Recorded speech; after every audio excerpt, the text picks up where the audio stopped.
Muy buenos días, vamos a comenzar el día de hoy en este primer foro virtual que tenemos con nuestro tema de formación inicial. ¿Estamos todos listos? Bien, comenzamos. Para empezar vamos a presentar a nuestro primer ponente, que es Fernando Fuentes. Él es licenciado en Filosofía y Ciencias de la Educación y diplomado en Magisterio en Educación Primaria. En la actualidad se encuentra como jefe de Servicio de Apoyo Informático en el CINIE, Centro Nacional de Investigación de Innovación e Investigación Educativa del Ministerio de Educación, y es profesor del Departamento de Teoría y Didáctica Educativa de la Facultad de Formación del Profesorado de la Universidad Autónoma de Madrid. Después nos acompaña también de México Lisbeth Heras, de la Universidad Nacional Autónoma de México. Ella también está en la Dirección General de Cómputo y de Tecnologías de la Información y la Comunicación. Realizó estudios profesionales de biología en la UNAM, diplomado en multimedia en DGTIC, maestría en investigación de operaciones en DEFI UNAM y diplomado en desarrollo directivo DGP UNAM. Actualmente es la jefa del Departamento de Entornos Virtuales para la Educación, en donde coordina las actividades relacionadas para desarrollar prototipos y aplicaciones de realidad virtual, además de proporcionar asesorías sobre este tema a la comunidad universitaria, fomentando el uso de las tecnologías para fortalecer la docencia, la investigación y la difusión de la cultura. Es especialista en producción multimedia, con énfasis en creación de material educativo 3D, integrando producción de video y animación por computadora. Ha participado en diversos programas de divulgación de la visualización, coordinando planes de capacitación orientados a producción de material interactivo, planeación y desarrollo de herramientas de análisis y visualización para la comunicación de la ciencia, y en el desarrollo de proyectos de difusión enfocados al cómputo aplicado. También estará con ella Nora Elizabeth Tapia Ruiz, quien es licenciada en Informática de la UNAM. Ha realizado 2 maestrías, una en Administración de Proyectos en la Fundación Rosenbluth y Auditoría en el posgrado de la Facultad de Contaduría y Administración de la UNAM. En 1994 se integró como formalmente colaboración en la Dirección General de Estudios de Posgrado de la UNAM, y para junio de 1997 se integró a DGTIC en Dirección de Sistemas. También desde Chile nos acompaña Carlos Calvo, con formación en filosofía. Actualmente ejerce como profesor titular en la Universidad de La Serena, en Chile. Ha desempeñado la función de director de doctorado en educación, con mención en mediación pedagógica, miembro del Grupo de Estudios en Educación, FONDECID, y director del programa de intercambio de maestros PRIMA. También ha desarrollado investigaciones en el Centro Regional de Estudios y Desarrollo de la Educación de la Universidad de La Serena en CREDE-ULS. Y bueno, a todos ellos les damos la bienvenida y vamos a comenzar con Fernando desde España. Hola, buenas tardes. Encantado de estar aquí con la comunidad educativa de Iberoamérica, y quiero dar las gracias a la Fundación Telefónica por ofrecerme esta oportunidad de estar aquí con todos vosotros, intentando compartir una experiencia concreta que es el modelo de formación inicial, el modelo de formación del profesorado que tenemos aquí en España.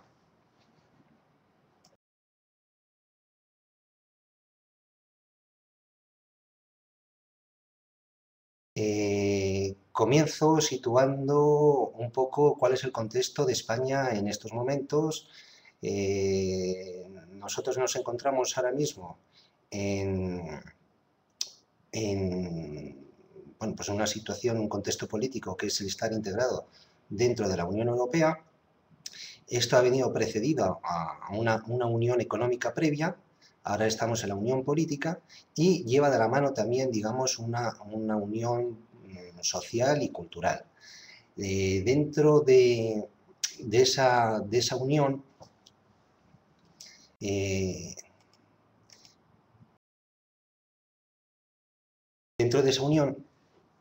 pues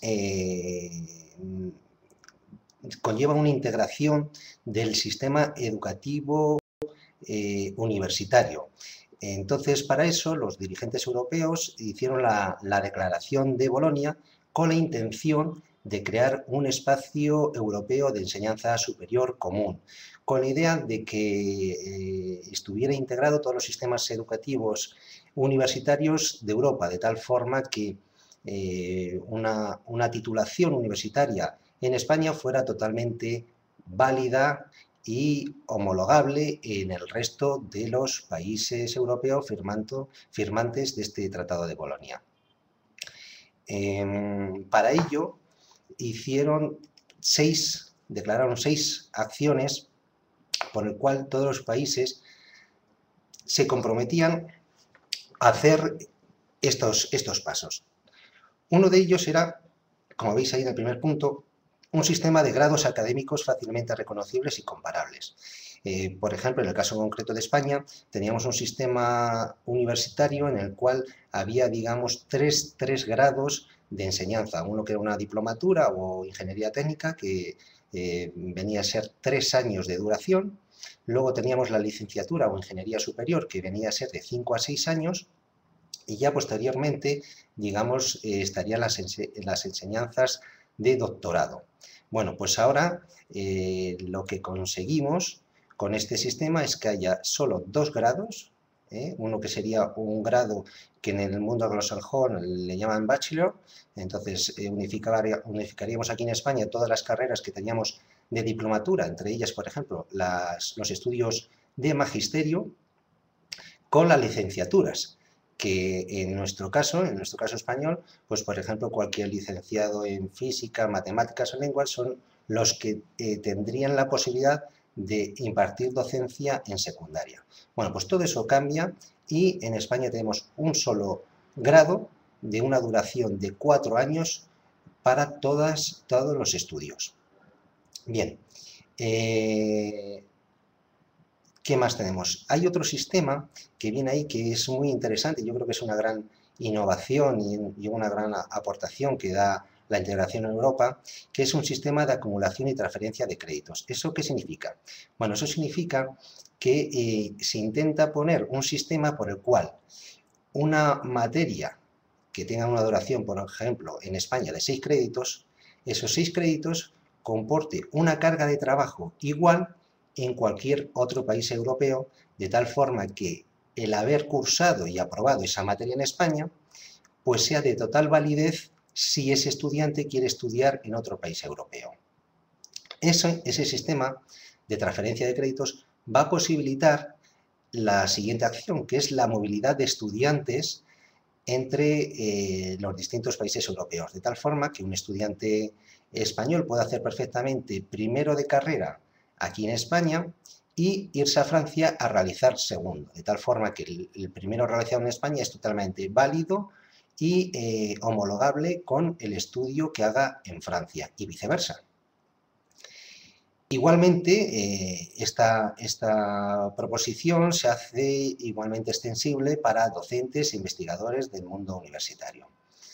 Bien, por otro lado, esta interacción entre los distintos miembros de la comunidad universitaria redunda en la siguiente acción, que es una cooperación entre todas las universidades con la finalidad de conseguir una mayor calidad en las enseñanzas que se imparten en todas las universidades. Y luego se intenta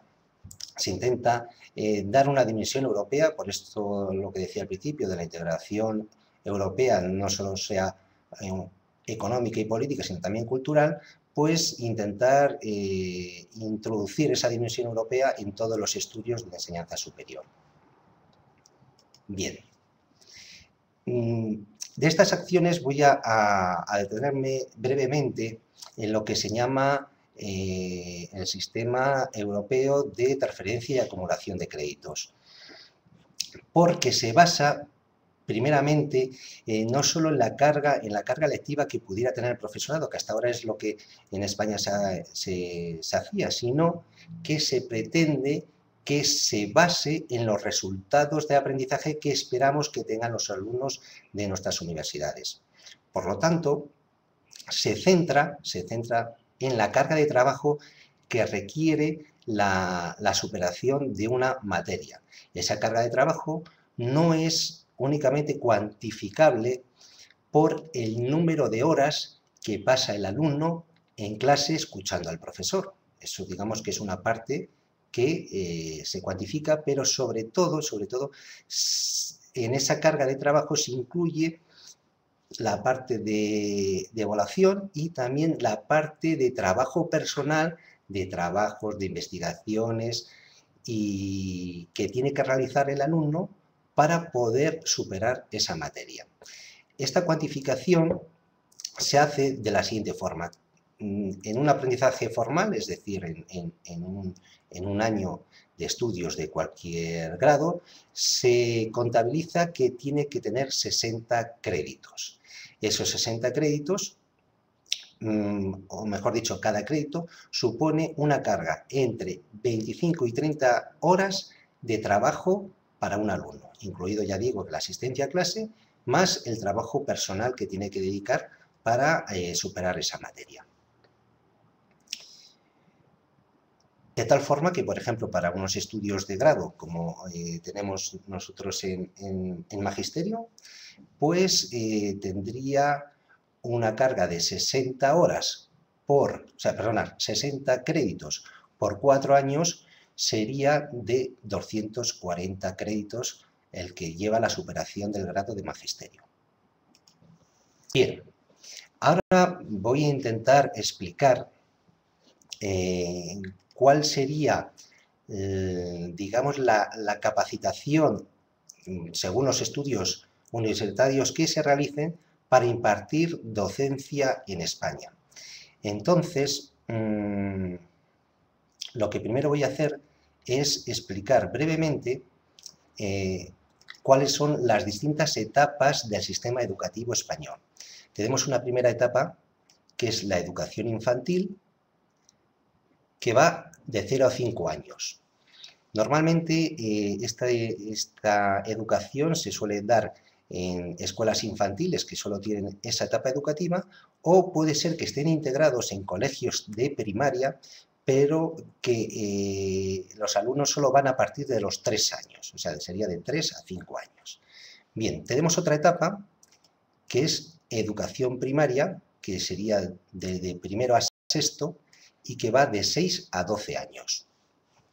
Y por último, tendríamos la educación secundaria, que bueno, aquí en primero he puesto de 13 a 16 años, que sería la parte obligatoria, pero realmente la educación secundaria también está integrada por los ciclos formativos, que es la formación profesional, que puede durar de grado medio, que suelen ser de 1 año a 2 años, y luego de grado superior, que suelen ser en torno a 2 años. Y también habría que incluir dentro de esta educación superior, educación secundaria, habría que incluir el bachillerato, que son otros 2 años académicos.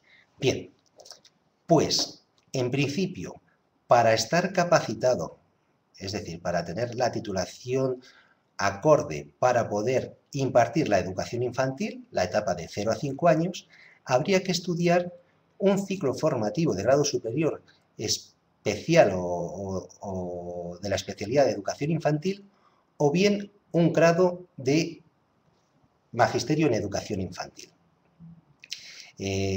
Para que se hagan ustedes una idea, el ciclo formativo requiere tener el bachillerato y después cursar estos 2 años de especialidad en educación infantil. Bien, el grado de magisterio hace falta cursar el bachillerato, aprobar la selectividad y, por otra parte, cursar el grado, que son 4 años, y con eso ya se tendría la capacitación para impartir en educación infantil. Bien, ahora vamos a pasar a la siguiente etapa educativa, que es educación primaria, y para la educación primaria haría falta la titulación de grado en magisterio en educación primaria, que, como he dicho antes, haría falta el bachillerato, un examen de ingreso a la universidad y estudiar 4 años el grado de magisterio, que luego habría otras especialidades dentro del grado de magisterio, que podría ser educación física, educación musical, audición del lenguaje o pedagogía terapéutica. Esa especialización viene con estos grados que estamos integrando desde Europa, desde Bolonia. Viene sobre todo una especialización en el último año que se llama mención. Entonces, la estructura del grado magisterio son 3 años comunes y luego un último año de especialización que lo llaman mención. Bien, ahora vamos a pasar a la tercera etapa educativa, que es la educación secundaria. Bien, para la educación secundaria ocurre un caso distinto para aquellos profesores o futuros profesores que quieren impartir esta docencia. Por un lado, tienen que tener un grado de la especialidad correspondiente. Por ejemplo, si quiere ser profesor de matemáticas, tendría que cursar el grado de matemáticas o un grado afín, como puede ser una ingeniería. Si quiere ser profesor de lengua, pues tendría que estudiar el grado de filología. Si quieres ser profesor de educación física, pues tendría que estudiar el grado correspondiente de educación física. Todos estos grados tienen una duración de 4 años, pero claro, en este grado tendría una formación exclusivamente de conocimientos de esa disciplina que está estudiando, pero no tiene una formación pedagógica ni psicológica de cómo impartir ese conocimiento. Por tanto, además del grado, hace falta, vamos a decirlo, un suplemento de formación que consiste en un máster de formación del profesorado.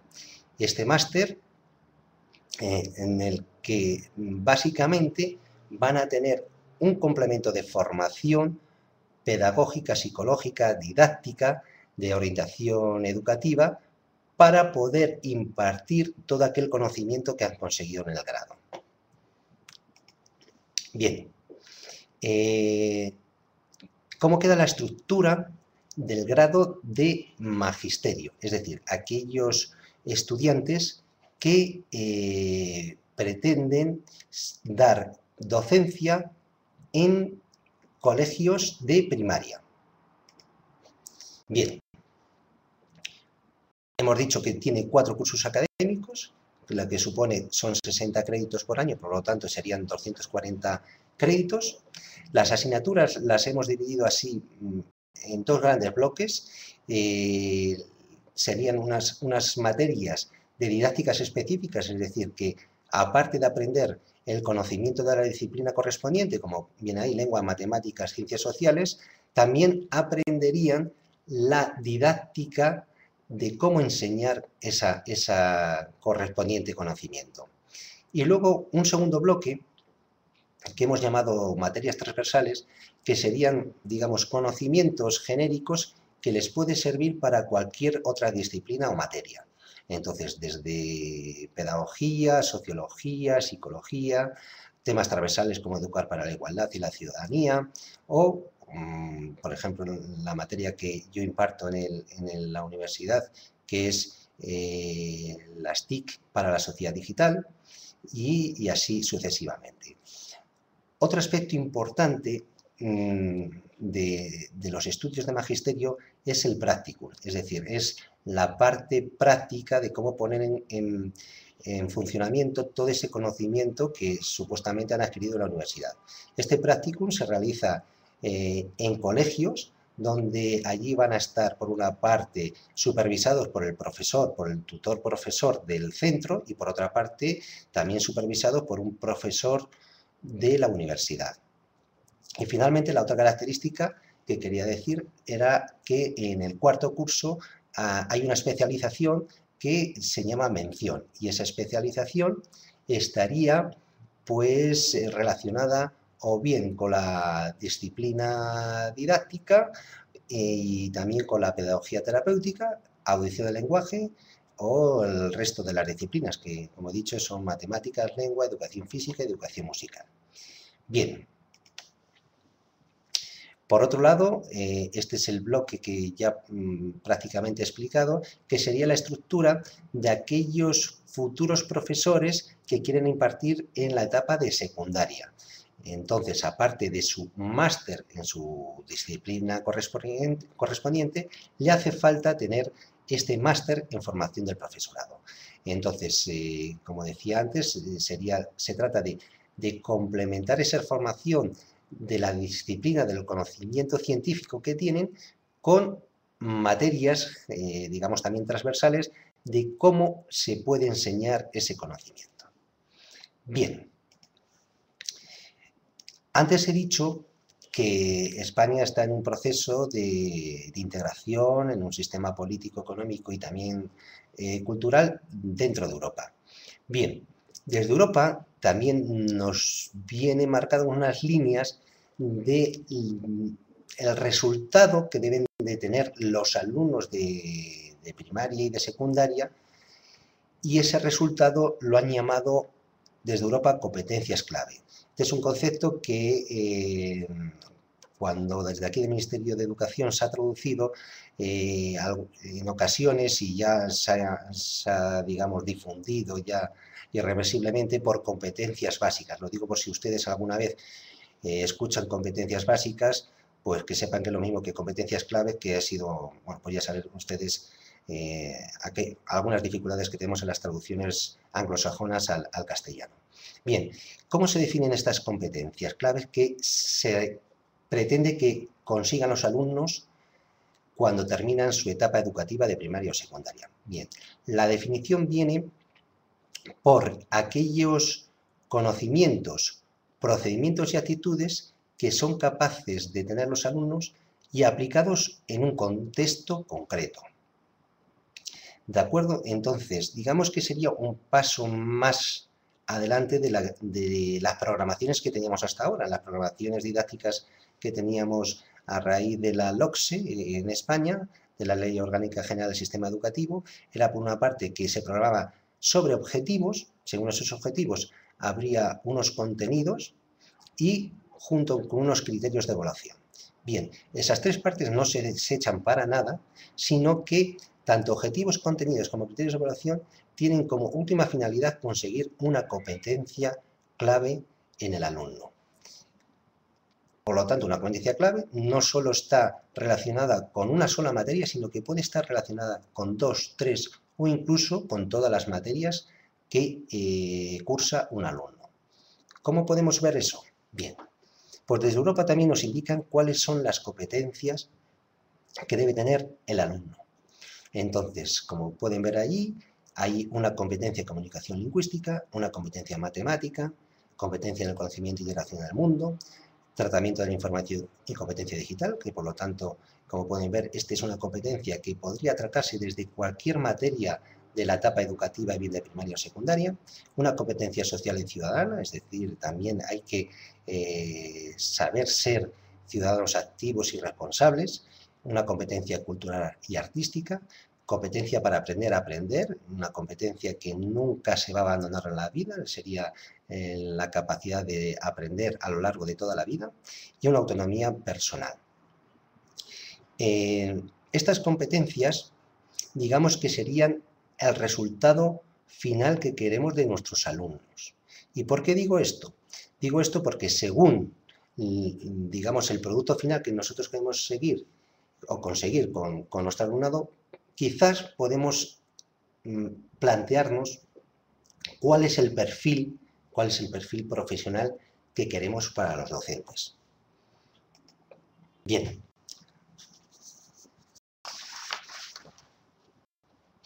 Me van a permitir, antes de pasar al perfil profesional del docente, y con eso ya terminaría, darles un ejemplo de la que es la competencia clave o competencia básica. Y lo voy a retomar de un compañero que se llama Floro Luengo, que es especialista en competencias básicas aquí en España, y pone el siguiente ejemplo para que se pueda entender qué es una competencia. Por ejemplo, tenemos nosotros en España todos nuestros presidentes de gobiernos actuales y anteriores, que seguro que han sido muy buenos estudiantes y han sacado muy buenas cualificaciones y calificaciones en, por ejemplo, en lengua extranjera. Seguro que han sacado sobresaliente todos. Pero, sin embargo, cuando han tenido que recibir a algún mandatario europeo o han tenido que viajar al extranjero y comunicarse, pues bien con un presidente de Estados Unidos o con un presidente del Reino Unido, han sido incapaces de comunicarse en lengua inglesa. Por lo tanto, hay ahí una confrontación un conflicto entre la calificación que reciben en la materia, pero que luego, a la hora de la verdad, no son competentes en esa materia. Bueno, pues es un ejemplo que pone para entender qué sería la competencia básica. Una competencia clave o competencia básica sería la capacidad de ese saber ponerlo en práctica. Bien, en cuanto ¿cuál es el perfil profesional que queremos para el profesorado? También habría que definirlo por competencias. Entonces, esa definición la hemos sacado de una autora de una universidad de Barcelona, en el cual dice que el concepto de competencias integra el saber hacer y el saber ser. Serían los tres grandes bloques del saber. Por una parte, conocer el saber, esa sería la parte teórica, el conocimiento. Por otra parte, que ese conocimiento hace falta ponerlo en práctica, que sería el saber hacer, el procedimiento.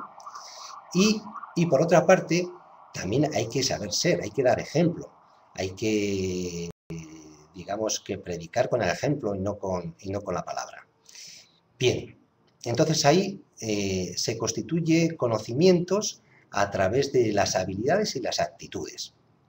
Pero ese conocimiento tiene que ser de alguna forma visible, tiene que ser tangible, que lo podamos ver, ¿no? Que se pueda demostrar, y se demuestra en la acción. Y en una acción en un contexto concreto. Bien, entonces, ¿cuáles serían esas competencias que veríamos puesto en la práctica a los futuros profesores?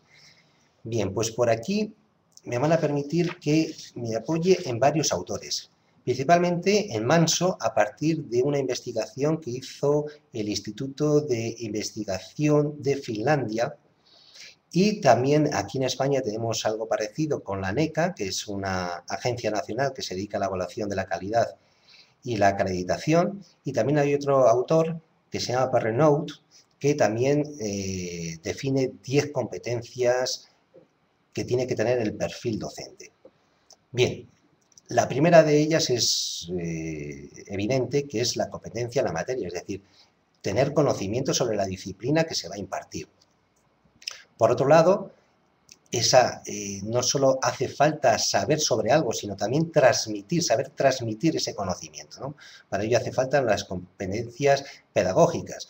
En este sentido, no solo estamos hablando de una persona que sea capaz de realizar una enseñanza magistral, ya estamos en otros tiempos, y para ello, mejor ejemplo que las TIC, la utilización de las TIC en educación supone un cambio metodológico en el aula. Ya no puede ser una relación de profesor poseedor del conocimiento, lo transmite a los alumnos, sino que los propios alumnos a través de las TIC son capaces de construir ese conocimiento. Se produce otro tipo de interacciones.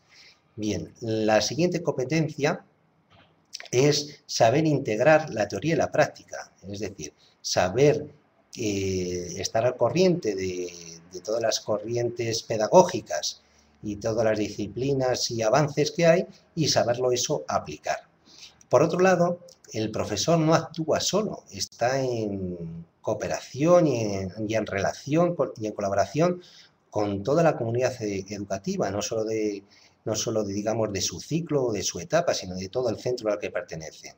Esa cooperación la tiene que saber transmitir con el ejemplo con sus alumnos. Los alumnos también tienen que trabajar de forma cooperativa.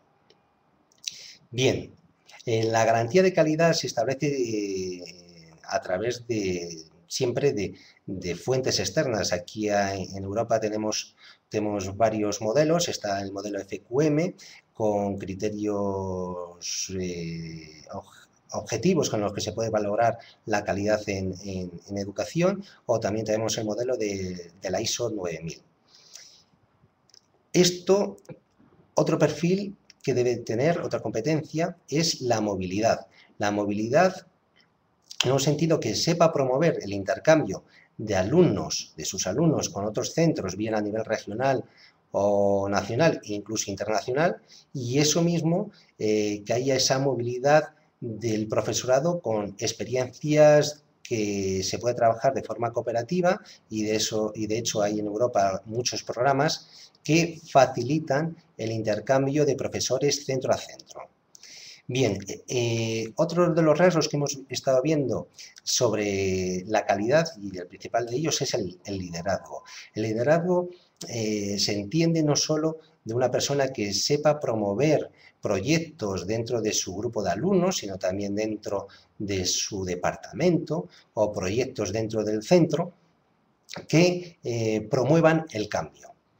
Y por último, otra competencia que debe tener es que tanto, digamos, el conocimiento de la disciplina como aquella parte pedagógica, tiene que estar el profesor permanentemente formándose y actualizándose para estar acorde a los tiempos que está enseñando.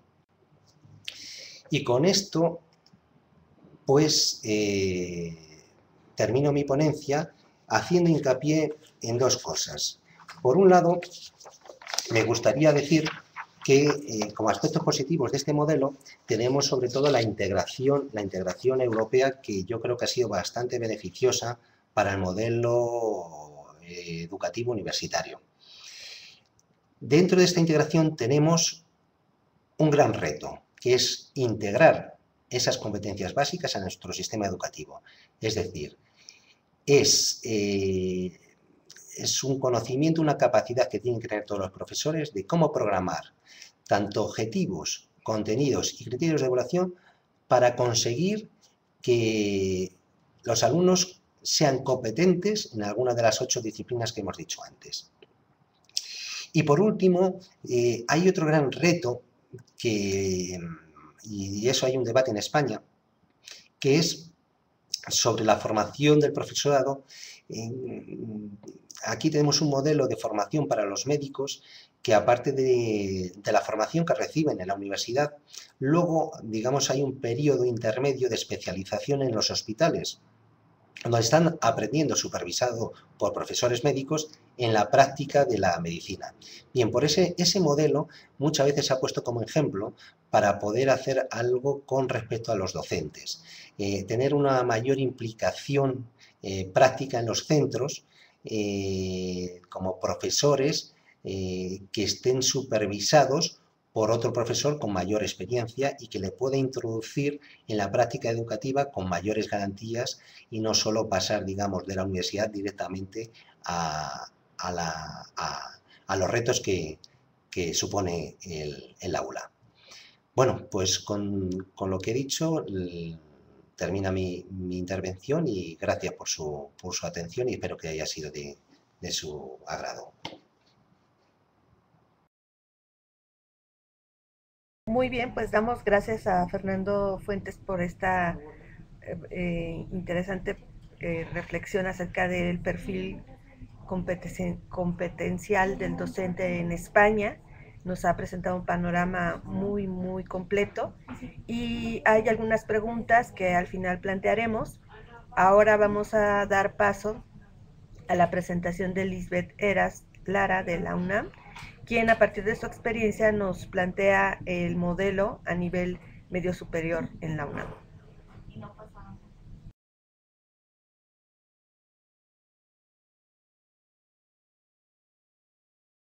Hola, buenos días. Bueno, pues uno de los problemas a los que nos enfrentamos, tanto como estudiantes o en general la sociedad, es precisamente el tener profesores que formen a los nuevos profesionistas, a los nuevos tomadores de decisiones, a los nuevos, al futuro de lo que es las generaciones.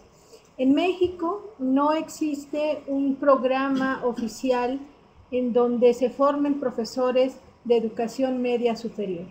Existen ya algunos programas en donde se enfocan a la formación de profesores a nivel de lo que es primaria, a nivel secundaria, pero a partir del bachillerato y la licenciatura, que es nivel medio superior, se enfocan básicamente en lo que son las universidades. Cada una de las universidades ha sacado algunos programas que puedan fortalecer precisamente a la planta docente y de alguna manera darle esta profesionalización. Entonces, en el caso específico de la UNAM, pues nos enfrentamos básicamente a los problemas más fuertes. Es el problema del bachillerato y la educación media superior, la falta de profesores que estén formados para el ejercicio de la docencia en este nivel educativo. Los profesores a este nivel de educación media superior van a desarrollar la práctica docente sin contar con la formación adecuada en lo educativo y lo disciplinario. Esto, de alguna forma, representa una de las principales causas de la situación crítica actual de la educación media superior y de sus insatisfactorios resultados.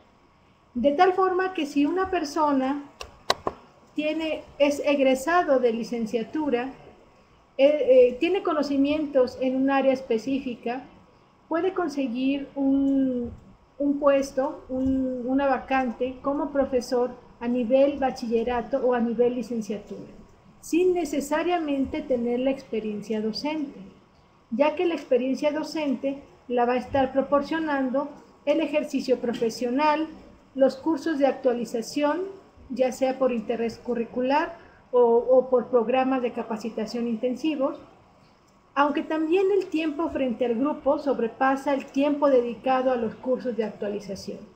Entonces, básicamente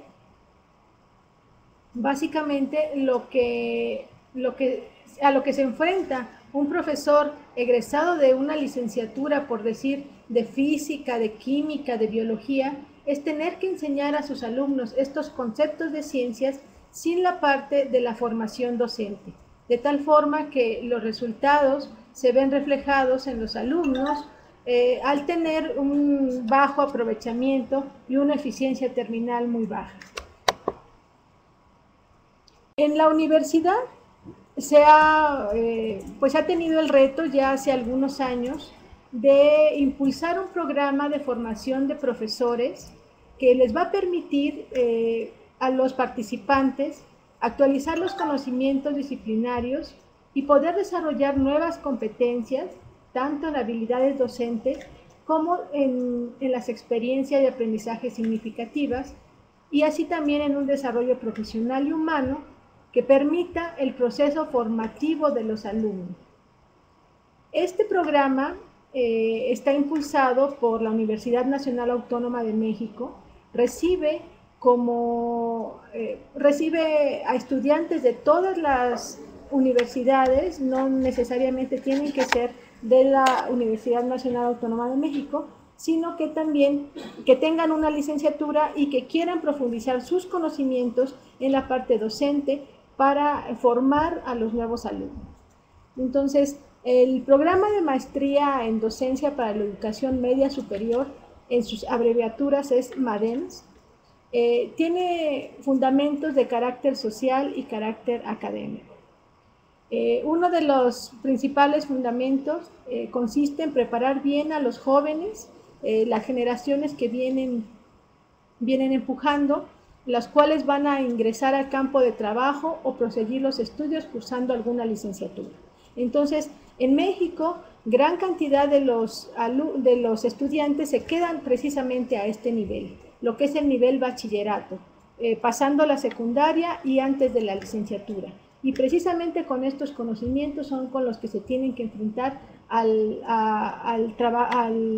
ambiente laboral. Entonces, formar bien a estos jóvenes es uno de los retos de la maestría. Otra razón del por qué surge la maestría es de carácter prospectivo, ya que ha crecido mucho la demanda y se espera en las siguientes décadas una demanda mayor dentro de lo que es la educación media superior. Y por último, la tercera problemática específica radica en los bajos porcentajes en los niveles de aprobación y eficiencia terminal de los alumnos cuando egresan dentro de lo que es tanto bachillerato como licenciatura. Entonces, realmente uno de los objetivos es preparar bien a los profesores para que los profesores puedan transmitir el conocimiento, el tener el conocimiento en la materia que se está enseñando no es suficiente para poder crear y satisfacer las necesidades del alumno. Se tiene que tener también una formación en la parte pedagógica, en la parte disciplinaria, en la parte filosófica, y es precisamente lo que proporciona esta maestría para que a su vez pues, sea reforzada la planta docente a este nivel. Entonces, esta maestría tiene como objetivo formar sólida y rigurosamente, con un carácter innovador, multidisciplinario y flexible, profesionales de la educación a nivel maestría para un ejercicio docente adecuado a las necesidades de la educación media superior. De tal forma que a través de una serie de cursos, que son aproximadamente 2 años, el egresado va a poder ejercer la docencia de manera ética, crítica y responsable para formar íntegramente al ser humano que pretende la educación media superior, asumiendo los conocimientos y valores sociales de la educación. En particular, se va a comprometer con aquellos que le dan el carácter formativo para preparar a sus alumnos hacia los estudios profesionales y poder desarrollarse en la vida. Los campos del conocimiento en el que ahorita se están dando es una maestría que se especializa por campos del conocimiento. Se está enfocando básicamente en lo que es biología, física, matemáticas, química, las ciencias sociales, español, filosofía e historia. Estas materias tienen una tradición de baja eficiencia terminal y de alto índice de reprobación. Es por eso que se están especializando en estas áreas, sin dejar a un lado pues, que se van a seguir ampliando estos campos del conocimiento. Esta es la página del posgrado. El posgrado recibe alumnos incluso también de intercambio para poder hacer esta especialización en la formación profesional. Uno de los retos también como profesor es seguirse capacitando en diferentes aspectos. La universidad nos da la posibilidad de tomar diplomados, tomar cursos aislados, pero eso ya cuenta por parte de nosotros. No hay un programa integral como lo da la maestría. Sin embargo, también ha habido programas que fortalecen la parte del uso de las tecnologías de información y comunicación, y precisamente la Dirección General de Cómputo, que es en donde trabajamos mi compañera Nora y yo, impulsa precisamente este programa para formar a los profesores, a las personas que ya están en la práctica docente, en el uso de estas tecnologías, poder explotarlas y mejorar el proceso de enseñanza-aprendizaje. Para este tema le cedo la palabra a mi compañera Nora Tapia.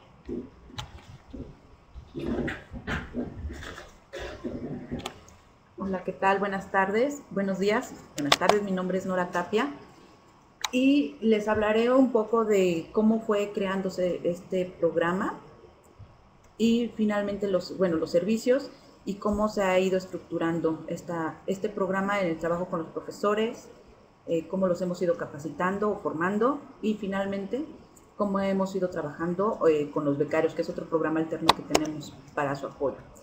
Este programa se inició en el 2008 con la misión de incrementar los conocimientos y habilidades de los estudiantes. Principalmente ese era como el objetivo, llegar a los estudiantes y profesores universitarios, a través de los profesores universitarios, para utilizar en forma eficiente, ética y segura las tecnologías de información y comunicación en su desarrollo académico y profesional. Tenemos una comunidad de 300,000 estudiantes y 35,000 académicos. Entonces, bueno, la primera pregunta era, ¿qué hacemos, no? El origen de todo este programa fue porque cuando llegó el doctor Narro en el 2008, había 3 puntos importantes que atacar. Primera, la lengua inglesa, aprender el inglés. El segundo punto, el desarrollo de habilidades en TIC y el manejo de ciencias exactas, porque en algún punto muchos de los alumnos no ingresan a licenciaturas como física, matemáticas, porque desde el bachillerato no se les da propiamente estas asignaturas, no se les comprende a los profesores. Son muy buenos en su profesión, pero no tanto en la parte didáctica. Y esto se basa en el plan de desarrollo de la UNAM 2011-2014, en donde hay 2 líneas rectoras que debemos de cumplir. La primera, en donde dice que a los alumnos y a los profesores les dotemos del conocimiento para que puedan hacer el uso de la tecnología. Y la línea rectora 2 dice que les demos físicamente computadoras, comunicación, etcétera, para que puedan adquirir todo este conocimiento. Y de ahí sale el programa de formación en el uso de TIC. Y como les decía, bueno, me regreso a toda la parte de los antecedentes. En el 2008 nace Hábitat Puma. En este contexto, nosotros nos enfrentamos a saber a qué mercado meta nos vamos a enfrentar, quiénes son los profesores, cuáles son sus conocimientos en el uso de las TICs. Y los alumnos, bueno, los alumnos les dan la vuelta en poder ocupar una computadora, hacer búsquedas en internet, ocupar los teléfonos, bajar una aplicación, etcétera. Y los profesores, pues para ellos era una caja negra. Yo creo que ahorita podemos ver en aquel entonces, cuando comenzamos 2008, 2009, que se comenzaron las primeras capacitaciones, en donde nuestra oferta académica era introducción a las tecnologías de información y comunicación, para ir avanzando en decirle a los profesores cómo podían prender una computadora, cómo se podían meter a internet, cómo podrían ocupar un procesador de textos, etcétera. Ahora que ya podemos dar talleres en donde nosotros les estamos diciendo cómo ocupar apps en su teléfono, en su tableta, etcétera, ¿no? Bueno, ha ido cambiando toda esa parte, pero nos enfrentamos también a que los alumnos son muy buenos buscando en internet, pero no buscando contenidos académicos, no haciendo aportaciones hacia la escuela. Entonces también fue uno de los grandes retos, conocer cómo se encontraba nuestra comunidad, qué sabían hacer, qué no sabían hacer, alumnos, profesores, y empezar a plantear esta nueva forma de capacitación. Y bueno, ya para el 2012 pues ya llevamos casi 4 años. Y bueno, ahora les platicaré todo este conjunto de servicios que tenemos aquí para los profesores y para los alumnos en la UNAM. Tenemos un primer servicio que es tu aula virtual, en donde los profesores pueden apoyarse de esta plataforma educativa para subir su información, videos y dar su sesión en presencial o en línea. Ellos solamente tienen que hacer una solicitud y bueno, se les da esta aula virtual. Otro de los servicios es que tenemos la parte de los diplomados y los talleres, y más adelante les platicaré qué es lo que hacemos para poder generar estos diplomados y talleres. En la parte del ticómetro, en donde a los alumnos se les invita a que midan sus habilidades básicas en el uso de TIC. Y también tenemos, en el caso de algunos profesores y alumnos, porque aunque aquí dice, por acá dice que es para personal académico, también tenemos este programa de inducción en el uso de las TIC para personal académico y para alumnos. En el caso de que tengan alguna duda de 30 temas que tenemos desarrollados, tienen alguna duda, pueden entrar también a este programa y pueden leer desde lo que es un concepto básico. Por ejemplo, aquí tenemos en este ejemplo el manejo de archivos. Tenemos algunos videos de cómo usarlo. En Conozca Más ya está más desarrollado el tema, con ligas a muchos sitios de información que les pueden ampliar este conocimiento. Un conjunto de actividades en donde ellos pueden decir, pues creo que ya entendí lo que me quisieron decir, voy a hacer una actividad, les ponemos a hacer, bajar archivos, etcétera, unas actividades que ellos puedan decir, entonces ya entendí el concepto, el tema. Y finalmente pueden hacer un ejercicio de alrededor 15-20 preguntas en donde pueden decir una autoevaluación, comprendí el tema, no lo comprendí, etcétera. Y también tenemos la parte de servicios, ¿qué ofrece la universidad para que ellos puedan tener un correo electrónico, etcétera? O donde pueden ellos adquirir, por ejemplo, sistemas operativos gratuitos, o comprar los sistemas operativos, etcétera. Y la parte de saberes digitales, que son lecturas que pueden complementar su conocimiento o sus habilidades. Y bueno, también Hábitat Puma, como se llama este programa de manera muy general, porque la idea era hacer un hábitat tecnológico, de tecnología. Se encuentra, aquí tengo la página, es www.habitat.unam.mx, es por donde nosotros hacemos la oferta de capacitación o de formación, y también lo hacemos a través de las redes sociales, en donde podemos decir cuándo van a empezar nuestros talleres, nuestros diplomados, y también enviar información sobre qué son las tecnologías, qué tecnologías recomendamos para colocarlas en los teléfonos, celulares, en los móviles o en las tabletas, etc. Bueno, ahora pasaré a comentarles la parte de la estructura interna. ¿Por dónde comenzar? Lo que les decía, detectamos conocimientos, usos y experiencias de los usuarios en línea, en usuarios meta.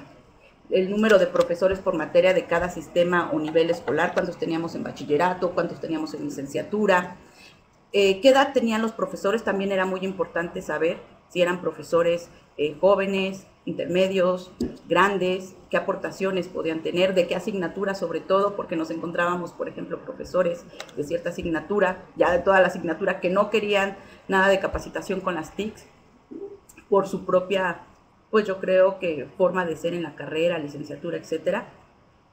También teníamos que ver, establecer también cómo los podíamos capacitar en línea, semipresencial, etcétera. Esto era muy importante porque cuando detectábamos que había profesores que no tenían un contacto directo con la computadora, que decían que sí tengo mi correo electrónico, pero mi esposo, mi hijo, mi nieto, alguien conocido me ayuda a administrarlo, él es el que me está contestando la información, me la lee. Bueno, pues entonces nosotros sabíamos que teníamos que llegar con un curso presencial.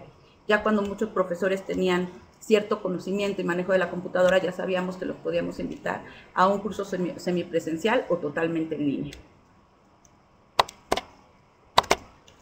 Y bueno, posteriormente, lo que nosotros hicimos es, dentro de la estructura interna, ¿qué hicimos? Diseñar los eventos académicos, saber qué les íbamos a enseñar a cada uno. Seleccionábamos los temas o los temas de TIC a impartir, porque ya sabíamos a qué comunidad o a qué personas o a qué profesores iba a llegar esta información. Definíamos los objetivos de aprendizaje y el alcance de cada tema, y desarrollábamos los puntos a integrar en cada tema, desarrollábamos el contenido de cada tema, y esto es bien importante porque muchas veces en internet ya está todo. Lo único que necesitábamos es encontrar esa búsqueda de infografías, de lecturas, de videos, de podcasts, para poder integrar la información, o creamos los contenidos que nos hicieran falta. Por otra parte, también esto es bien importante porque se crean los mecanismos de evaluación para el alumno, el asesor y el contenido. Esto es muy importante para darnos cuenta cómo nosotros al alumno, la información que les estamos dando, realmente el alumno la está reflejando, la está aplicando a través de una práctica final.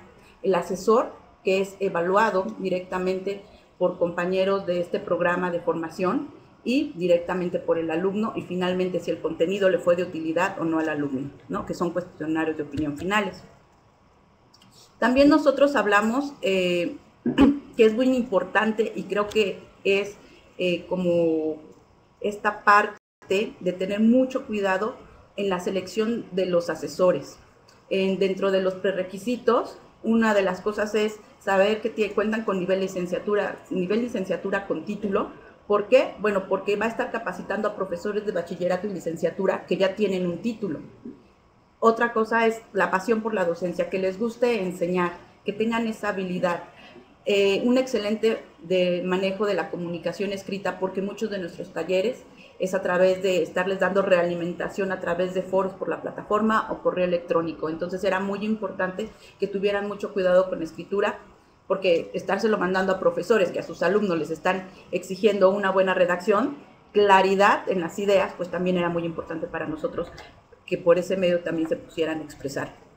Saber interrelacionarse con los profesores, porque en algún momento el decir voy a dar clases a los profesores de la misma universidad, pues es difícil, cuando a lo mejor puede ser profesor, tú como asesor puedes ser profesor de la universidad, egresado de la universidad, etcétera, pero eso era muy importante, porque el saber interrelacionarse era saber motivarlos, etcétera. Y bueno, también eso era muy importante, como los cursos que nosotros damos constantemente tienen que tener actualizaciones, porque es tecnología. Es muy importante pedir que tengan un deseo de aprender y tener esa motivación por enseñar. Y bueno, los requisitos para ser seleccionado es tener 9, que los asesores pasen los cursos con 9, que los asesores pasen un curso de ser asesores con 9 y de cada uno de los temas que lo pasen con 9, y cuando dan curso, después de evaluarlo los profesores, que tengan una evaluación positiva.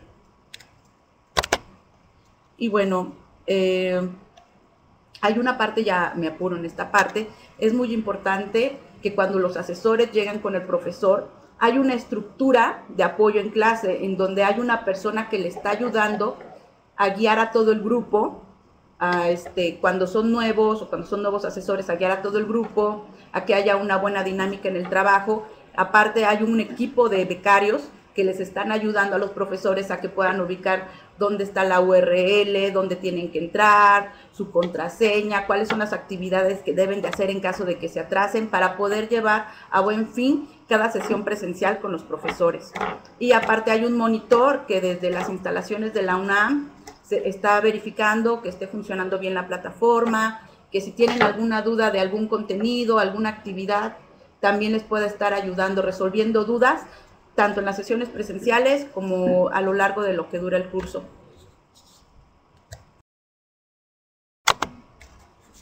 Y bueno, como les había dicho, el apoyo a los becarios es muy importante, porque los becarios, después de que toman estas clases presenciales, pueden seguir yendo a los planteles donde se encuentran los profesores para que los profesores concluyan con su práctica, esto es decir, que terminen bien su taller, su diplomado, o los mismos profesores pueden pedir ayuda de los becarios para hacer ya actividades fuera de los talleres, de tal manera que estas actividades las puedan ir a replicar con los alumnos, y los alumnos puedan obtener este conocimiento en el uso de las TICs. Finalmente, bueno, la idea es capacitar bien a los profesores en el uso de las TICs para cuando ellos llegan enfrente de los alumnos, sepan qué les piden, con todo el liderazgo, con toda la seguridad, y que los alumnos no les den la vuelta, y pues de esta manera se oye raro, pero obliguen a los alumnos a hacer un uso eficiente de las TICs hacia la parte académica. Bueno, pues creo que yo he concluido mi participación en este momento. Gracias.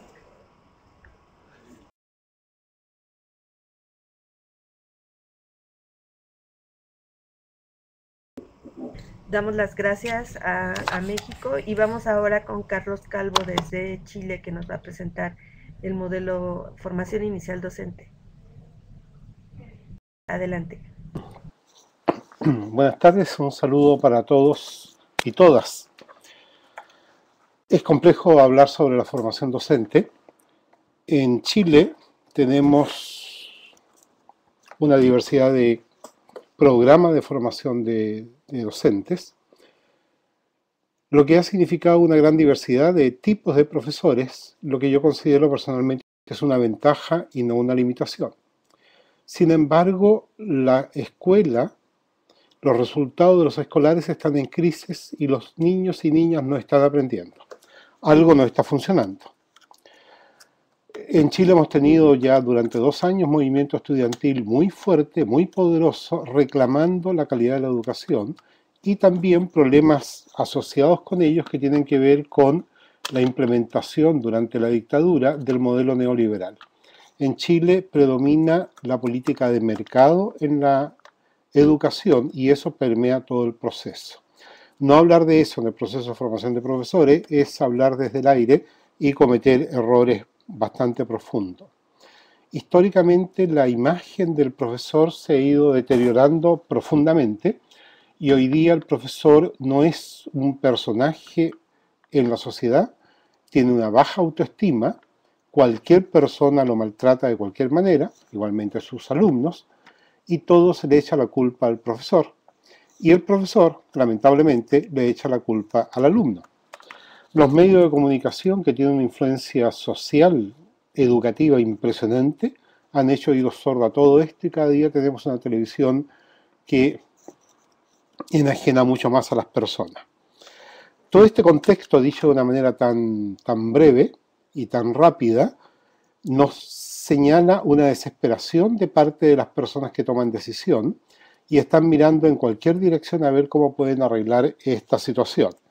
La mirada ha recaído en la OECD, que está imponiendo criterios muy normativos al sistema educacional chileno, estableciendo estándares que me parece que como estándares no están mal, no son como tal discutibles, pero sí enormemente descontextualizados, y también la aplicación de pruebas internacionales y nacionales, las que en sí, repito, no están mal, pero sí están generando una presión indebida en la mayor parte de los profesores.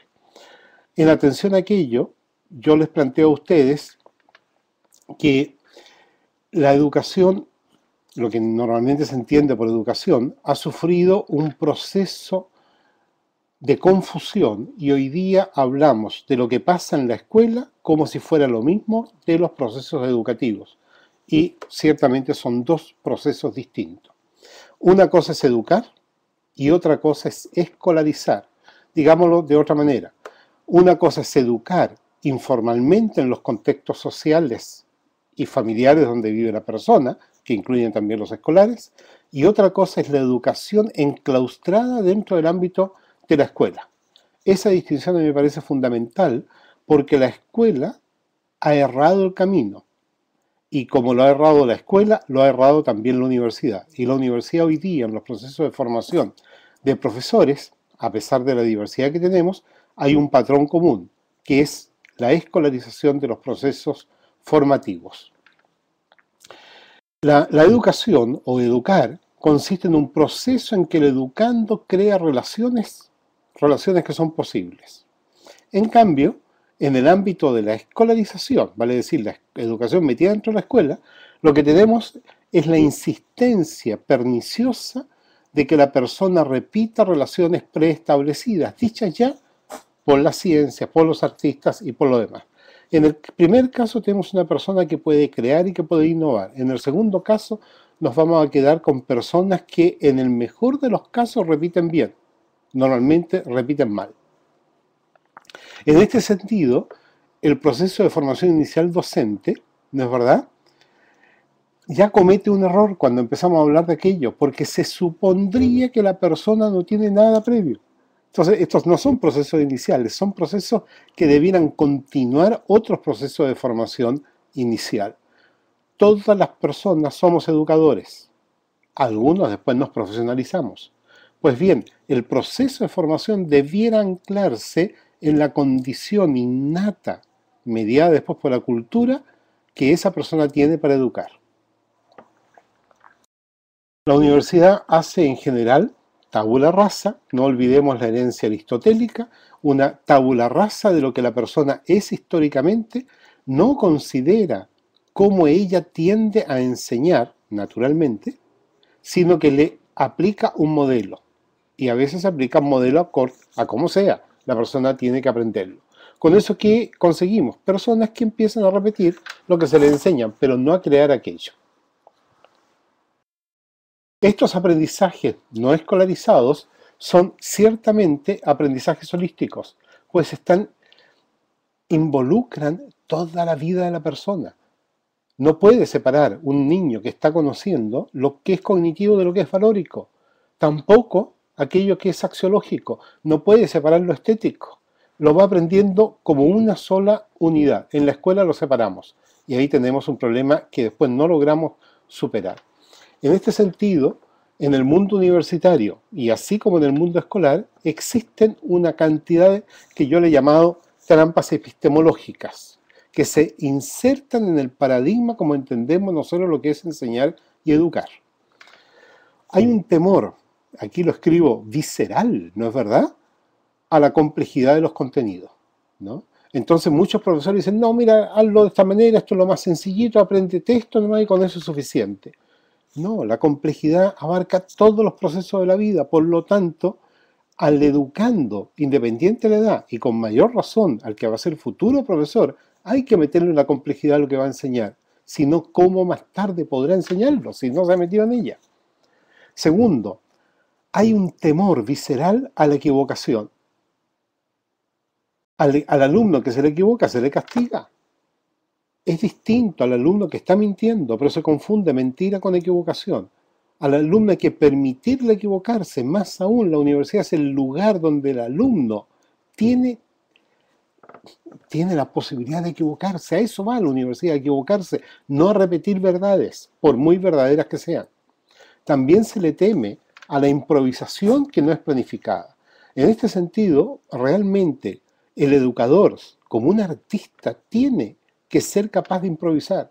Planifica previo a la clase, pero en la clase él tiene que improvisar.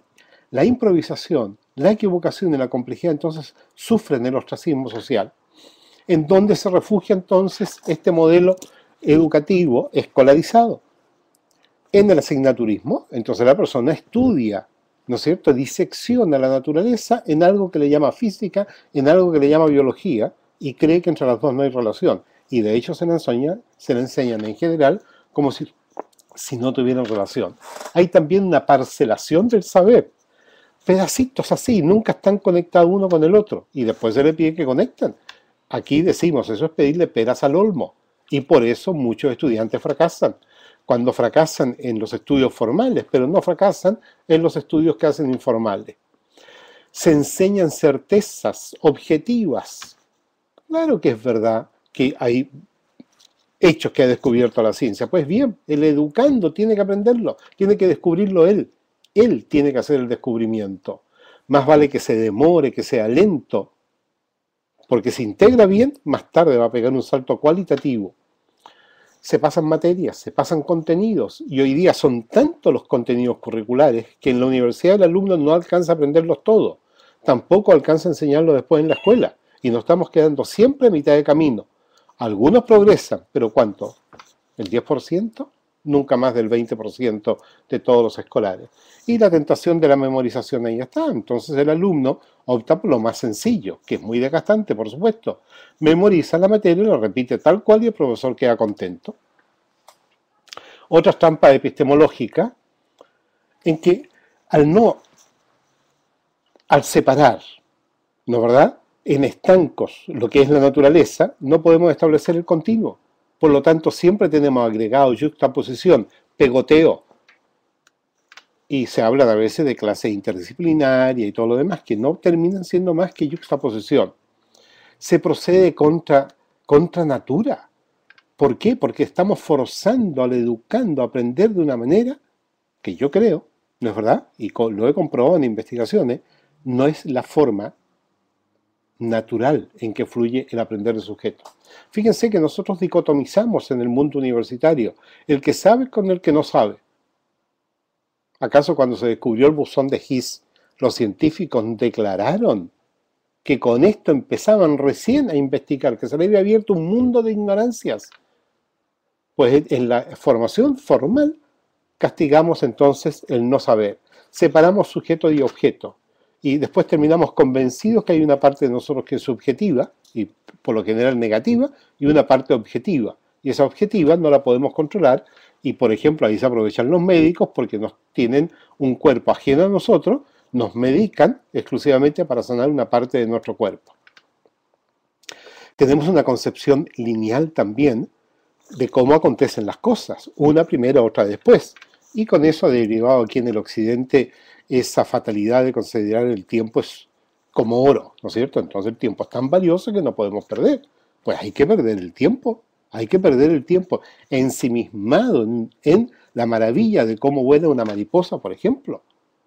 El espacio, fíjense que es un espacio que en el mundo judeo-cristiano es un espacio que tenemos que dominar, y el hombre entonces con su ciencia cree que estudia algo para aprender a dominar mejor la naturaleza. El desastre que tenemos a nivel mundial prueba que estamos equivocados. Tenemos esa obsesión por la objetividad, que la suponemos siempre analítica, ¿no? Y que no fluye, ¿no? ¿Por qué? Porque desvincula esa parte con el todo. Entonces no hay relación de continuidad y genera relaciones que son artificiales. Y después tenemos que tratar de explicar que las cosas en la vida real no acontecen así como tú la estudiaste, porque eso es un patrón absolutamente genérico. Para generar su contexto, crea contextos, ¿no es verdad? Que normalmente son muy específicos, muy artificiales, absolutamente ajenos, Y por eso muchos, comillas, científicos dicen es que la subjetividad no la podemos estudiar porque es subjetiva. Pues entonces no nos pueden estudiar a nosotros y después se enseña eso. Y finalmente, en este punto, reitero, el temor a la ignorancia y a la equivocación, que yo creo que son una de las enfermedades más grandes que hay en el mundo universitario. ¿Ya? ¿Qué es lo que tienta en esto? El orden y el control. Hay una obsesión, una patología tan grande que hoy día los profesores en Chile le tienen todo pautado lo que tienen que enseñar todos los días del año escolar. Eso viene desde Napoleón y seguimos con lo mismo, sabiendo que no podemos nosotros subordinarnos a eso. El orden es considerado como un prerequisito, ¿ya? Curiosamente, esto nos lleva a la ilusión de querer controlar los procesos. No solamente los procesos, sino también las personas. Entonces queremos que el alumno siga las instrucciones tal como yo las estoy interpretando. Cuando yo me olvido que cuando yo soy alumno también me cuesta interpretar esas mismas normas que me están dando, ¿no? Fíjense que mientras más control hay, tenemos menos libertad. Y eso está pasando hoy día con los profesores, que lo obligan a planificar en detalle. Los profesores en Chile casi no tienen vida personal porque se acuestan tarde planificando, planificaciones que no les sirven de nada. Y después evaluando hasta los suspiros de los estudiantes. Con lo cual hemos ido perdiendo el sentido común para que una persona se dé cuenta si alguien ya sabe o no. Un gran biólogo chileno, Humberto Maturana, que ustedes con toda seguridad conocen, le decía el otro día a una persona conocida, tú ya tomaste 3 cursos conmigo, ya sabes, le dice, no sigas más.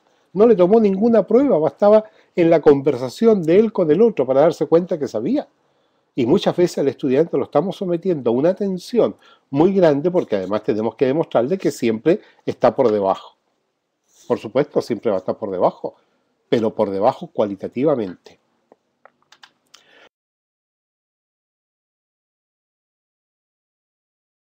Siempre vamos entonces dependiendo a criterios muy escépticos, muy rigurosos, ¿no es verdad?, en que nos están diciendo qué es lo que tenemos que hacer. Y así la escuela, la universidad ha terminado siendo un territorio del deber ser. Todo está normado. Y hoy día con los procesos de acreditación, que terminó un escándalo en Chile, ¿no es verdad?, en casi todas partes se dedicaron a hacer todo lo que tenían que hacer para ser acreditados, pero no para garantizar el mejor aprendizaje de los estudiantes. Entonces todo está muy bonito, todo está muy ordenado, pero lo que está pasando en el aula es algo muy distinto. ¿Qué aprende uno? ¿A disimular o a simular? ¿No es verdad? En un caso yo disimulo que no tengo lo que tengo y en el otro aparento tener lo que no tengo. ¿Ya? El orden siempre es a posteriori y el orden es una abstracción. El orden es relativo y siempre depende de cómo se den las distintas emergencias. Fíjense que si ustedes observan los procesos genuinamente educativos, cuando ustedes han aprendido, se han dado cuenta que son eminentemente caóticos e imprevisibles. ¿Por qué? Porque fueron situaciones, estímulos que le fueron llegando a partir de los cuales usted fue buscando una regularidad, estableciendo un patrón y dándose cuenta que por nada podía haber sido distinto. Esas son las sutilezas extraordinarias, pero que habían ciertos elementos que atraían y a eso le empezaban a dar sentido. ¿Quién le daba el sentido? Usted. Ahora, después de darle el sentido, corrobórelo con lo que otros han dicho y ahí va a llegar a los descubrimientos de la ciencia, si es que esos descubrimientos de la ciencia son correctos o no, ¿ya? Así usted, el alumno, va estableciendo relaciones de complejidad creciente, que reúnen 2 cualidades maravillosas. Una es sinérgica, gracias a lo cual, sabemos nosotros, el todo es más que la suma de las partes. Si no hay sinergia en un aprendizaje, tenemos simplemente una memorización de algo parcial. Y también es holístico, como ya lo mencioné anteriormente, ¿no? Ahora, ese desorden, caos, esa imprevisibilidad, tiende al orden. Por lo tanto, no se preocupe usted, se va a ordenar. ¿Cuál sería la tarea del educador entonces en la universidad? Ayudarle al educando, al futuro profesor, a establecer criterios para trabajar esa situación. Y finalmente, hay una confusión muy peligrosa y que me gustaría que la reflexionaran ustedes, que en el mundo universitario y también escolar se confunde la complejidad con la complicación y la simplicidad con lo superficial. ¿No es verdad? ¿Qué tiene que hacer entonces el educador? Yo creo que algo muy simple. Simplificar la complejidad. ¿Cómo lo defino yo? Sorprenda a su alumno con un misterio. Déjelo sin respuesta. No le pongo un 1, no lo califique mal. Déjelo sin saber por dónde va la cosa. Cuando el alumno comienza a comprender, usted lo ayuda, es un mediador, usted le da pistas. Mira aquí qué tal si tal cosa, lo va ayudando. Cuando ya ha comprendido, lo deja gozar y luego le tira un conflicto cognitivo. Vale decir, lo confunde y lo deja como si estuviera al comienzo. Pero como ya dio una vuelta en espiral, hay una complejidad que le ha ido comprendiendo y vuelve otra vez el proceso, haciendo simple lo que es complejo, y cuando se mete en la complejidad debe volver a hacerlo complejo nuevamente. La formación escolarizada nos mete en un terreno en que la eficiencia y la eficacia está cuestionada. Y está muy cuestionada porque hay mucho fracaso de los estudiantes y porque vamos a seguir insistiendo en el fracaso de los estudiantes. Fíjense que el ser humano ha desarrollado uno de los grandes órganos que ha desarrollado la evolución humana, el cerebro. ¿Y cómo es posible que no aprenda en la escuela teniendo miles de millones de neuronas? No es posible, es un absurdo. Algo está mal, y lo que está mal es la escuela. Pero en la escuela se profetiza fracaso del alumno. Y claro, como son profetas, pues el alumno fracasa indiscutiblemente. Y se forman alumnos, ¿no es cierto?, que se niegan como sujetos y se consideran ahistóricos, como que nunca tuvieron historia. Y a los profesores hay que enseñar, a los estudiantes que están estudiando para ser profesores, se les empieza a enseñar cómo son las escuelas, cuando vivieron 12 años en las escuelas, las conocen, pero no han reflexionado sobre ellas. Hemos perdido el sentido común, tenemos que recuperar el sentido común. Tenemos un lenguaje militar en el mundo académico, dominar, controlar, enfrentar. ¿Para qué? Para que no se nos escapen los conocimientos. Y tenemos muchas enfermedades paidogénicas, enfermedades que generamos nosotros los profesores. Entre ellos, el temor del alumno a equivocarse y por lo tanto no habla y se queda callado. Esa sería mi presentación. Muchas gracias. Bien, gracias. ¿He terminado? Sí. Gracias, Carlos Calvo. Bueno, vamos a pasar a hacer algunas de las preguntas que los asistentes han hecho. Creo que Carlos vino a completar una de las dudas que surgió en cuanto a que no se había tratado el tema de la educación inicial a nivel integral. Creo que el planteamiento que hizo de la parte holística fue complementaria a lo que Lisbeth y Fernando presentaron.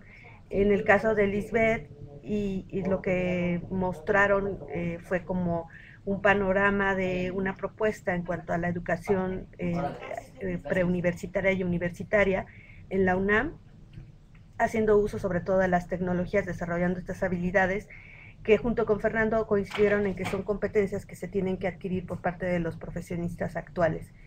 En el caso de Fernando nos presentó también de manera muy general el panorama de la educación en España en cuanto a grados, competencias, el saber hacer y el saber ser. Una de las preguntas que han hecho a los tres es que si nos pueden decir, más que hablar del modo de cómo se está haciendo, hablar de cómo se puede enfrentar una nueva formación, cómo lograr un cambio en la educación. No sé quién de los tres quiera empezar a dar su punto de vista respecto a este tema.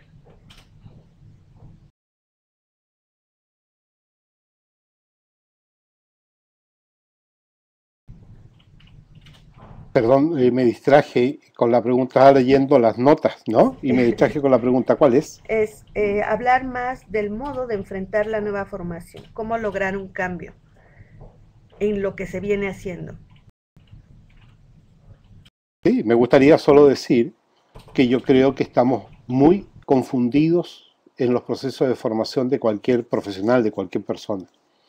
Seguimos con un modelo muy equivocado. La escuela se creó para que el alumno repitiera. Miramos los procesos educativos como si fueran los procesos de la escuela, en el alumno sentadito, uno detrás de otro, repitiendo, etc. No hemos estudiado sistemáticamente los procesos etnoeducativos, vale decir, los procesos por los cuales se educaron los pueblos indígenas en todo el mundo y que conservaron y crearon tradiciones maravillosas. Eso no sabemos cómo se educaron. Decimos, bueno, sí se educaron, de alguna manera, fue informal, pero no sabemos cómo lograron que crearan esas culturas maravillosas, ¿no es verdad? En síntesis, yo creo que debemos reencantar al estudiante con el aprendizaje. El aprendizaje es maravilloso, pero para ello tenemos que dejar al estudiante curioso frente a algo que él no entiende, pero curioso vitalmente, es él asombrado ante un misterio y que no sabe qué decir, y que se queda callado y que se queda ensimismado porque anda buscando por dónde encontrarle. Es tarea del educador, evidentemente, graduar el tipo de pregunta para no dejarlo aplastado. Hay muchos profesores, especialmente universitarios, que se creen yo no sé qué, porque ellos enseñan para que el otro no entienda. Y se vanaglorian de reprobar alumnos. Entonces uno dice, estamos mal. Eso tenemos que terminar y volver al sentido común dentro de la escuela. ¿No es verdad? Si alguien no ha entendido, pues no puede seguir avanzando mientras no haya comprendido. Fíjense que en mi experiencia de investigador, cuando un profesor no sabe explicar algo y el alumno no le entendió algo, le dice, profesor, ¿me lo explica de nuevo? No puede explicarlo de 3 maneras distintas, porque vuelve otra vez a la primera con la cual el alumno no aprendió. O sea, estamos realmente en un zapato chino y debemos salir de ese esquema. Por eso mi crítica es paradigmática a la formación del profesor. No es coyuntural y no se resuelve con la reforma que estamos teniendo ahora. Muy en relación con el tema del rol del profesor, el cambio que se tiene que dar en cuanto a dejar de ser el que tiene la máxima autoridad, sino tener como crear estas pistas o ser mediador, como lo mencionó Carlos en su propuesta. Ahora bien, otra pregunta que nos hacen es cómo terminar esta brecha entre la formación técnica y la práctica profesional. Esto lo formuló Marigel Madrid. Lisbeth, si gustas contestar, ¿cómo terminar esta brecha entre la formación teórica y lo que es realmente la práctica?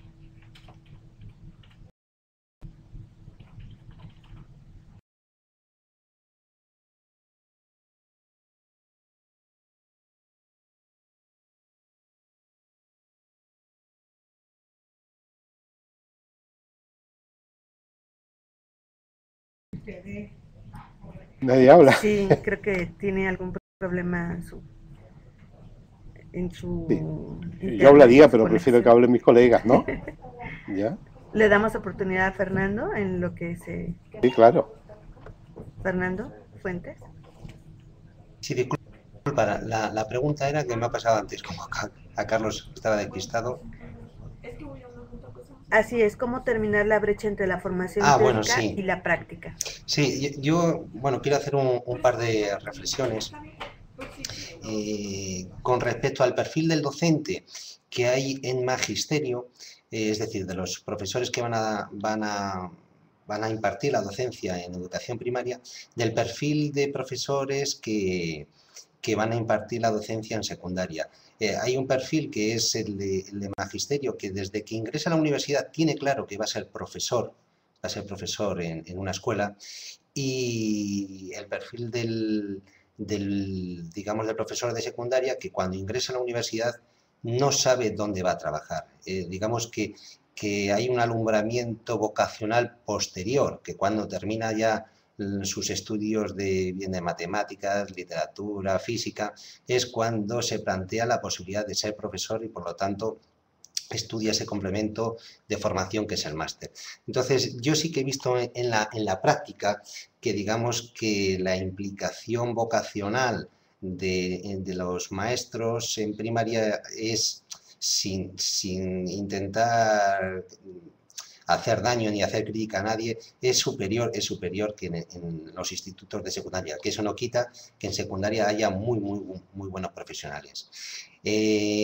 ¿Cómo llevar la práctica a los centros de formación de profesores? Es difícil, ¿no? Igual que se puede replicar en una universidad, por ejemplo, un laboratorio en la universidad, es difícil en una universidad replicar el aula, o sea, unos niños en la universidad para que los estudiantes de magisterio puedan allí hacer su aprendizaje como profesores. Quizás habría que hacer todo lo contrario. La universidad tendría que acercarse a los centros educativos, los profesores de la universidad, sobre todo, tener alguna implicación con los colegios, con los centros educativos, no solo para supervisar la formación de los estudiantes allí, sino que también verían en la práctica la teoría que estudian en la universidad.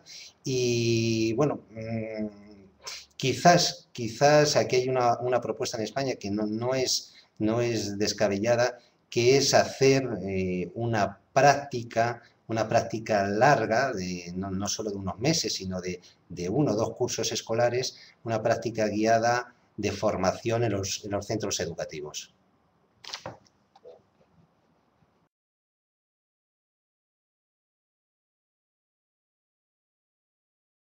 Sí, disculpa, ya he terminado la intervención.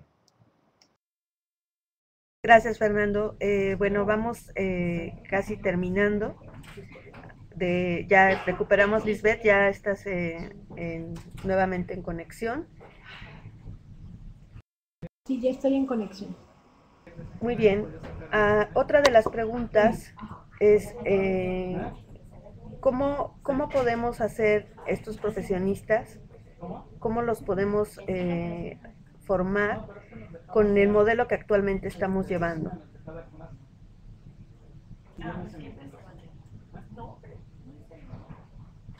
¿Cómo lograr una formación integral en lo cognitivo, en lo mental, en lo espiritual? Alguien que pensar. Sí, alguien que pensar y no que fuera con todos los requisitos que él da. ¿Es posible este ámbito integral en la formación de los docentes? Ajá. ¿Lisbeth? Sí, bueno, yo creo que sí se puede. Si el docente, por su parte, ya tiene el conocimiento de la materia que va a impartir, que le proporcionó una preparación previa, ya sea una licenciatura, algún diplomado, algún máster, se puede complementar ya en el terreno psicológico, en el terreno filosófico, en el terreno docente, enfocado precisamente solo a reforzar esta parte, ya no a la parte del conocimiento, sino a cómo tratar al individuo, a los alumnos como individuos, respetar también todo lo que es cómo están constituidos integralmente, la ideología, o sea, es algo ya integral que sí se puede hacer. De hecho, en la maestría de MADEMS que se da en la UNAM, tienen esta parte de formación. Sí, se enfoca más hacia la parte psicológica y digamos espiritual que hacia la parte de formación del conocimiento como tal. Es un reforzamiento más que nada y seguido mucho de las vivencias que se han tenido como docentes frente al grupo.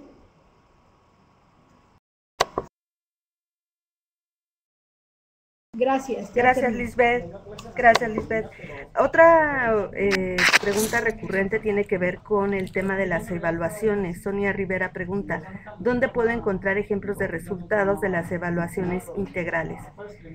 Quizás Carlos pudiera comentar. Él mencionaba, por ejemplo, el caso de Maturana.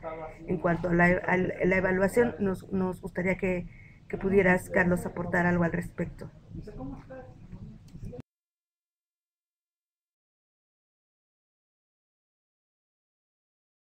Carlos, no te escuchamos. Carlos, no te escuchamos. ¿Me escuchan? ¿Ahora sí? Ahora sí te ¿No? escuchamos. Ahora sí.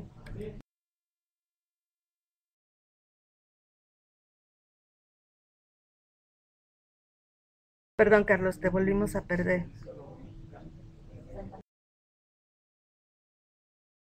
Ahora ahí sí, te ¿me escuchan? Perfecto.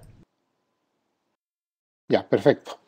Les decía a ustedes que no soy especialista en evaluación, por lo tanto no manejo la literatura que pueda haber respecto al tema, pero sí he innovado yo en mi experiencia pedagógica y con otros colegas conversamos respecto a esto y en los congresos uno va hablando con las personas.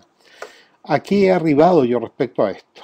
Que esa dicotomía tan escolar de separar por un lado el saber y por el otro lado la ignorancia, premiando el saber y castigando la ignorancia es torpe, ¿no es verdad? Si los contrarios se atraen, si los contrarios se requieren, y ya Sócrates lo dijo, ¿no? Que solo sabe lo que no sabe, ¿ya? En la formación de profesores, en la enseñanza universitaria, nosotros podemos apoyarnos en la ignorancia del alumno. Y la experiencia mía, por ejemplo, les pido a ellos que de aquello que no han entendido de un libro, me expliquen qué fue lo que, por qué creen ellos que no entendieron tal cosa. De esta manera el estudiante está llevado a reflexionar sobre por qué no entiende. No le basta decir es que no entendí, sino que tiene que empezar a relacionar. Y aquí hay una situación preciosa. Dado que la relación saber e ignorancia es paradojal, vale decir, una exige a la otra, o dicho de otra manera, uno es el otro, cuando el estudiante está perfilando su ignorancia, está perfilando lo que sabe. No puede saber lo que ignora si no explicita lo que sabe para poder ignorar. Pero cuando el alumno es requerido sobre qué es lo que usted no sabe, se siente tranquilo, porque asume que diga lo que diga, no va a ser castigado. Y a mí me ha dado, francamente, excelentes resultados, ¿no es verdad? Esa sería una modalidad que yo usaría, que yo uso, perdón, y que sugeriría en este foro. Gracias. Muchas gracias, Carlos. Bueno, tenemos que cerrar el tema del día de hoy. Hay una pregunta más que es, si pudieran cambiar solo una cosa en sus sistemas de educación inicial para cada país, ¿qué cambiarían? Si podemos ser muy breves, y vamos a dar pues la pauta a que este debate se siga presentando de manera virtual durante toda la semana y la semana que entra. Una respuesta muy concisa y muy breve, les pedimos a los tres, por favor. Sí, comienzo yo, si os parece. Yo no solo digamos, en la esfera de la educación, sino en todas las esferas, sí que propondría una implicación mayor de la universidad en la sociedad. La universidad en general genera conocimiento, y ese conocimiento está al servicio de la sociedad y por lo tanto necesita tener una mayor relación, igual que por ejemplo en otro tipo de disciplinas la universidad tiene convenios con empresas privadas. Yo creo que la universidad tiene que tener una relación continua y obligada con los centros educativos. En todo tipo, no solo en la formación del profesorado, del futuro profesorado, sino también en divulgar ese conocimiento que se genera en las universidades de formación del profesorado. Gracias y un saludo a todos.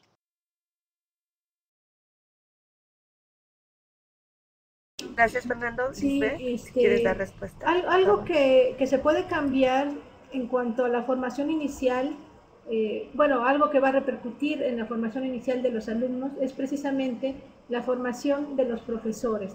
El poder motivarlos, el poder crear una conciencia en ellos de que tienen en sus manos el futuro de generaciones y la importancia de su trabajo. O sea, realmente hay profesores que no saben ni por qué van a dar clase. O sea, hay profesores que finalmente están frente al grupo porque están cubriendo una plaza, porque les están pagando por ello, porque tratan de enseñar lo que ellos creen que deben enseñar, pero no están conscientes de la importancia que debe ser. Entonces, se debe de crear una conciencia y una motivación para que se pueda repercutir desde ese nivel. Gracias. Gracias, Lisbeth. Carlos. Yo eliminaría las respuestas, ¿no? Yo creo que la respuesta es el cáncer que corroe y que mata la educación. En la universidad no debieran haber respuestas, debieran haber interrogantes, búsqueda A lo más si gustan ustedes respuestas provisorias, pero no respuestas que el alumno tenga que aprender, aprenderlas para repetirlas. Tiene que aprenderlas porque él mismo se da cuenta que si no las sabe no puede seguir avanzando. Pero si seguimos evaluando respuestas vamos a seguir mal. ¿Ya? Eso sería.